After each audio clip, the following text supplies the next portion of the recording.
आम जनता उन्नयन पार्टी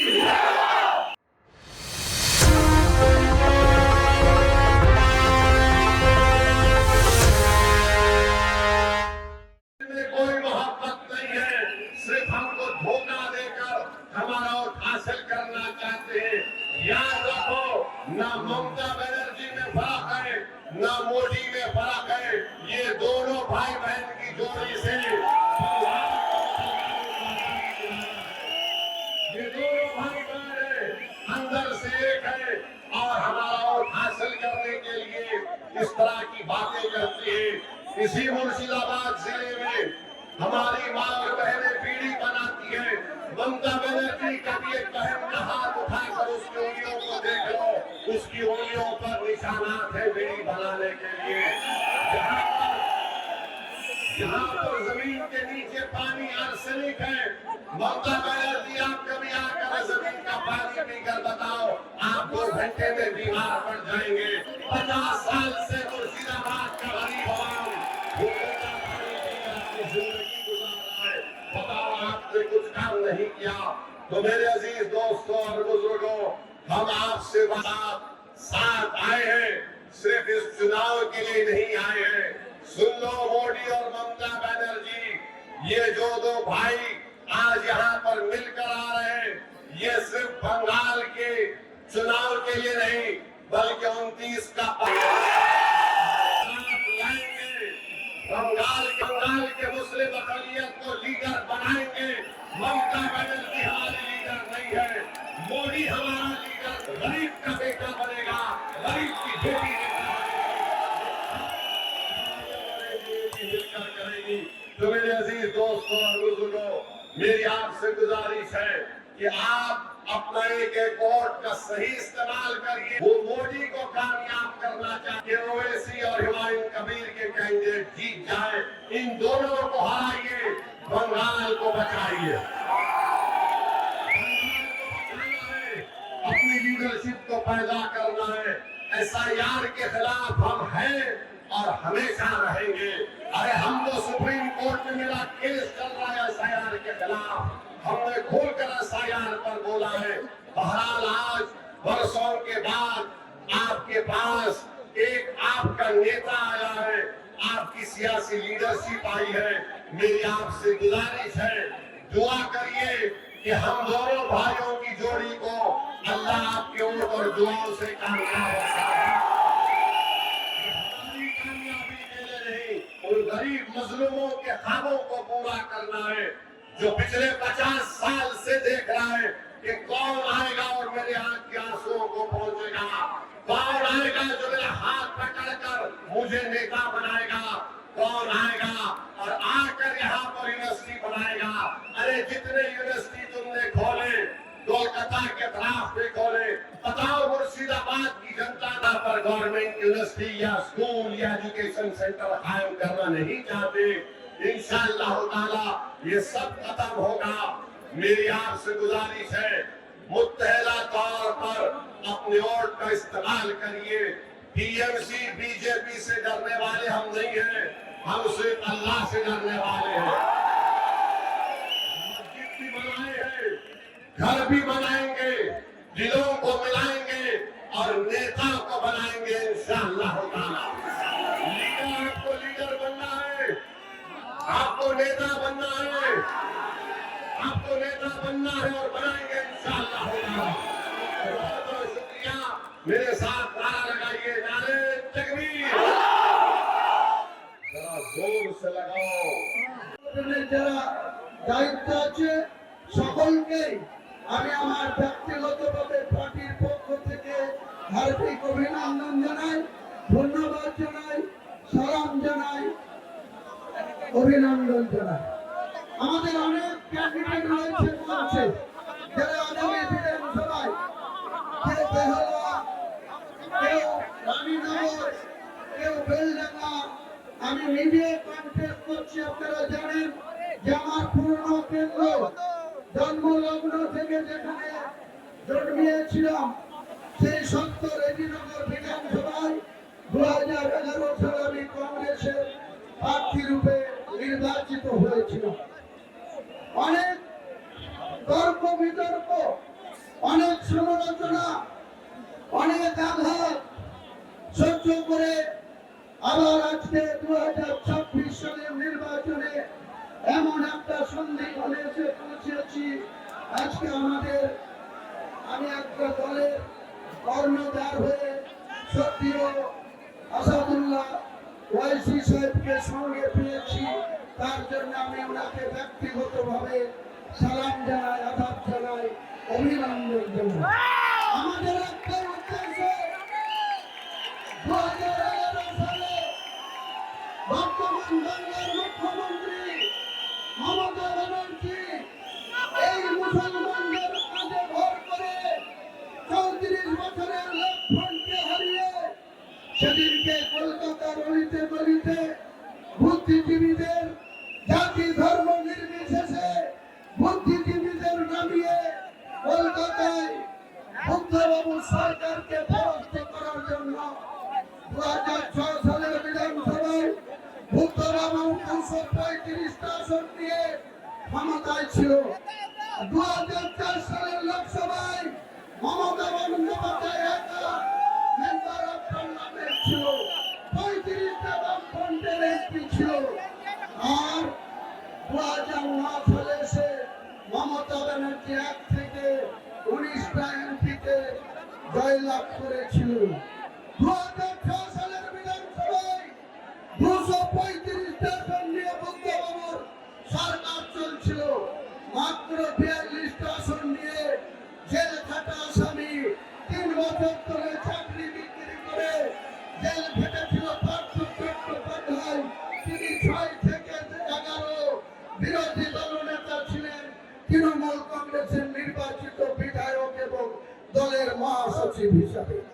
পরবর্তীকালে বাংলার মানুষ যখন 1977 সালে সিদ্ধার্থ শঙ্কর রায়কে পরাজয় ঘটিয়ে কংগ্রেসকে পরাজয় ঘটিয়ে জ্যোতিবাবুর নেতৃত্বে প্রমোদ দাশগুপ্ত, সরোজ মুখার্জিদের নেতৃত্বে যেদিন সিপিএমকে ক্ষমতায় এনেছিল, প্রথম 10 বছর জ্যোতিবাবুর নেতৃত্বে সাধারণ মানুষের অনেক কাজ করেছিল।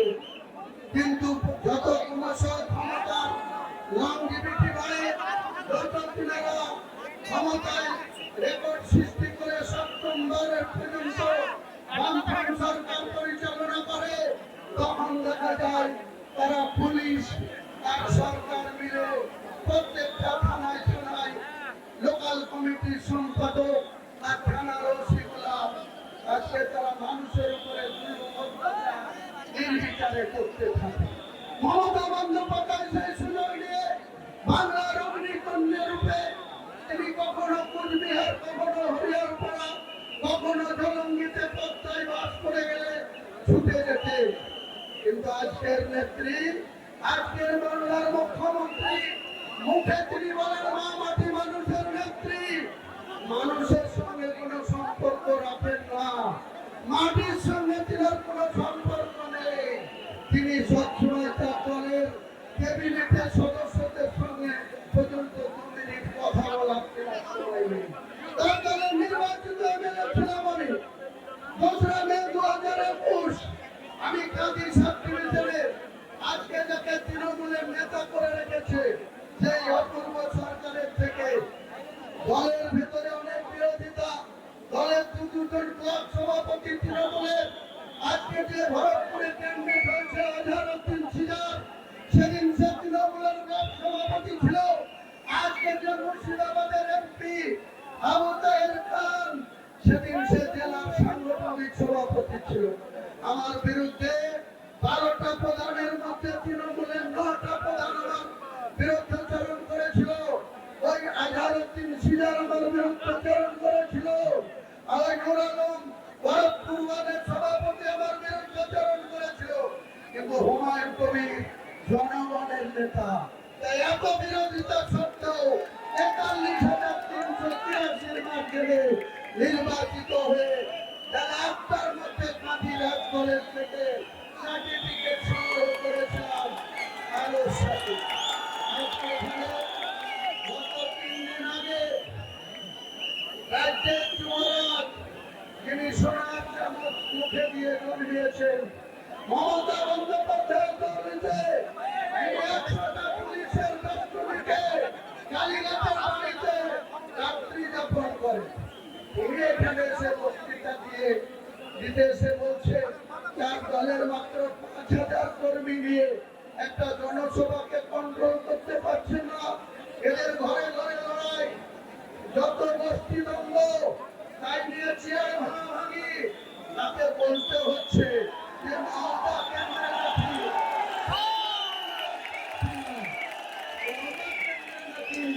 অভিষেক নিজে প্রার্থী। আমার খুব আনন্দ হচ্ছে যে আমি আগামী দিনে অভিষেক বন্দ্যোপাধ্যায়কে মমতা কেন্দ্রে ভোটে হারাবো।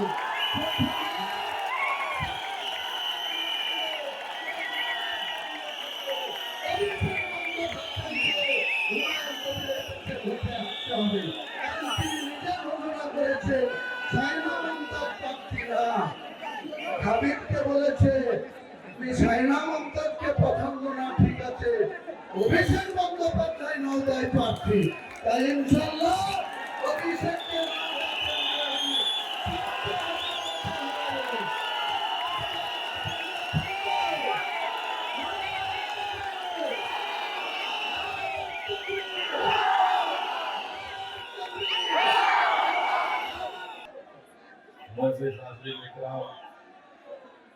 हमारे बुजुर्गान मिल्लत, नौजवान साथियों, मेरी इज्जतदार माँ और बहनों और मेरे भाई जनाब हुमायूं कबीर साहब और मंच पर बैठे AJUP के MIM के तमाम नेता और MIM के ऑब्जर्वर जनाब आदिल हसन साहब, मैं आप तमाम का शुक्रिया अदा करता हूं कि आपने अपना कीमती वक्त निकाल कर आज यहाँ पर हमारी पहली इलेक्शन मीटिंग में आप यहाँ पर आए। आप तमाम का बहुत बहुत शुक्रिया। आप जानते हैं कि MIM पार्टी ने हुमायूं कबीर साहब की पार्टी से अलायंस किया है और हमारी कोशिश यही है कि ज्यादा से ज्यादा तादाद में हमारे अलायंस के उम्मीदवार को कामयाब किया जाए। और हम पूरा यकीन के साथ कह सकते हैं कि इंशाअल्लाह ताला अब की बार बंगाल का मुस्लिम अक़लियत एक तब्दीली लेकर आएगा और हम यहाँ पर आपके दरमियान में इसलिए आए हैं कि आपको नेता बनाया जाए, आपको लीडर बनाया जाए, ताकि आप अपने मुक़द्दर के फैसले कर सकें। मेरे अजीज दोस्तों और बुजुर्गों, भारत की राजनीति की हकीकत यही है कि जिस समाज के पास उसका नेता होगा, उसी का विकास होगा, उसी का डेवलपमेंट होगा। बंगाल में बरसों से हमने कभी कांग्रेस को वोट दिया मुस्लिम अक़लियत ने, कभी हमने लेफ्ट पार्टीज को वोट दिया, कम्युनिस्ट पार्टीज को वोट दिया, और पिछले 15 साल से हम TMC को अपना वोट दे रहे हैं। मैं आपसे सिर्फ एक बात कहने के लिए आया हूँ कि आप आराम से इस बात को सोचिए कि हमारे बुजुर्गों ने कांग्रेस को वोट दिया तो क्या हमारा कोई फायदा हुआ? क्या हमारे बच्चों को नौकरी मिली? क्या यहाँ से मुर्शिदाबाद से पलायन खत्म हुआ? फिर हमने लेफ्ट पार्टीज का साथ दिया। बताइए बंगाल के मुस्लिम माइनॉरिटी का क्या फायदा हुआ? क्या हमारे जिंदगी के हालात बदल गए? क्या हमको गवर्नमेंट में नौकरी मिली? नहीं मिला। फिर आपने TMC को वोट दिया 15 साल से। बताइए TMC ने जमीन पर ऐसी कौन सी तब्दीली पैदा की जिससे मुस्लिम अक़लियत को फायदा हो सके? आज आप देख रहे हैं कि हमारे पास लीडरशिप नहीं है। हम सिर्फ वोट डालने वाली एक मशीन हमको बना दिया गया। हम दूसरों को वोट डालते आए हैं। आज ओवैसी आपके दरमियान में आकर आपसे अपील कर रहा है कि आप 50 साल से दूसरों को वोट देते आए, अब की बार आपको हुमायूं कबीर को वोट देकर अपने भाई को, अपने बेटे को कामयाब करना है। याद रखिए, लीडरशिप आपकी होगी तो आवाज भी आपकी उठाई जाएगी। अगर आपकी ओर से आपका नेता नहीं होगा तो आपको गूंगा बनाकर रख दिया जाएगा, आपको दबाया जाएगा, आपको कुचला जाएगा।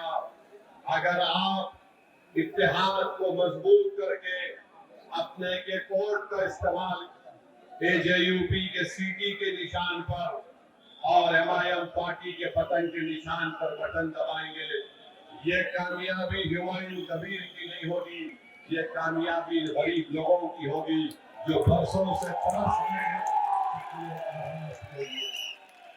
जो लोग आज हमको गाली देते हैं, टीएमसी बोलती है कि वोट काटने को आए।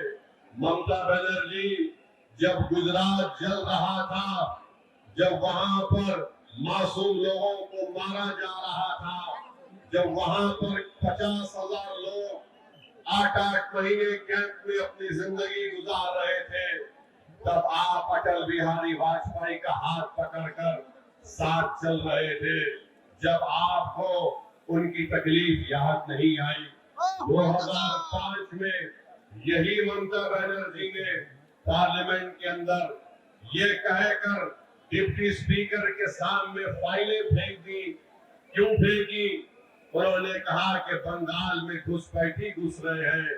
आज वो बात ममता बनर्जी, आज मोदी अमित शाह कर बंगाल में 2014 से कह रहे हैं घुसपैठी घुसपैठी घुस चुकी है। बताइए, आप दोनों में कोई फर्क नहीं है। आप चाहे मोदी हो या ममता, ये गरीब और मजलूम आवाम की इनकी आजाद लीडरशिप पैदा हो जाए। और मोदी दो सगे भाई बहन के बराबर है। अगर किसी भाई पर आपको भरोसा करना है तो ओवैसी पर करिए और मेरे भाई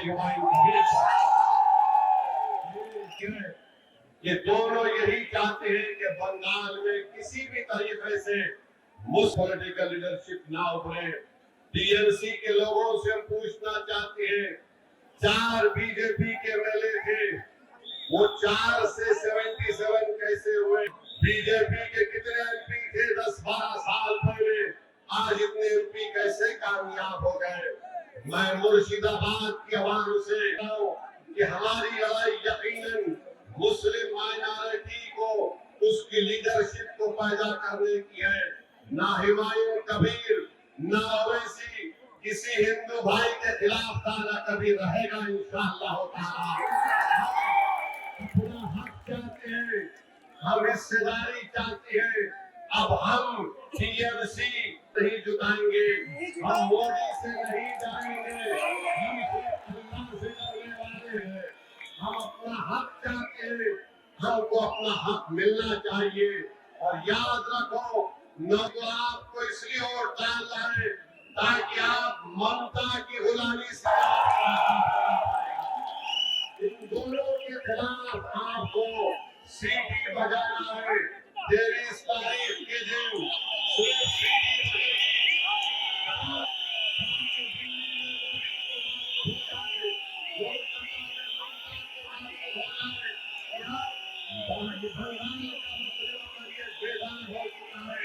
आपकी सीटी की आवाज होगी, तुम्हारी सीटी की आवाज, तुम्हारी कौन आवाज होगी, तुम्हारी